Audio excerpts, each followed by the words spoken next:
جنگ احزاب میں حضرت جابر رضی اللہ تعالیٰ عنہ نے حضور پاک صلی اللہ علیہ وآلہ وسلم کی دعوت کی اور ایک بکری ذبح کی۔ حضور پاک صحابہ اکرام کی میت میں جابر کے گھر پہنچے تو جابر نے کھانا لا کر آگے رکھا۔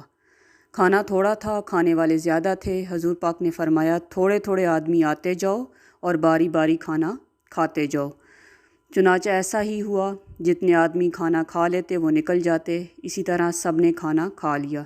جابر فرماتے ہیں کہ حضور پاک نے پہلے ہی فرما دیا تھا کہ کوئی شخص گوشت کی ہڈی نہ توڑے، نہ پھینکے، پھر سب ایک جگہ رکھتے جائیں۔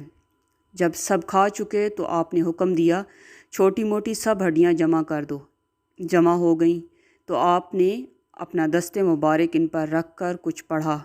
آپ دست مبارک ابھی ہڈیوں کے اوپر ہی تھا اور زبان مبارک سے آپ کچھ پڑھ ہی رہے تھے کہ وہ ہڈیاں کچھ کا کچھ بننے لگیں، یہاں تک کہ گوشت پوست تیار ہو کر کان جھاڑتی ہوئی وہ بکری اٹھ کھڑی ہوئی۔ حضور پاک نے فرمایا، جابر لے، یہ اپنی بکری لے جا۔ سبحان اللہ۔ اسی طرح کے واقعات آپ کے ساتھ شیئر کرتی رہوں گی۔ میری چینل کو سبسکرائب کر لیں اور ویڈیو کو لائک کر لیں۔ تھینک یو سو مچ۔ جزاک اللہ۔ اللہ حافظ۔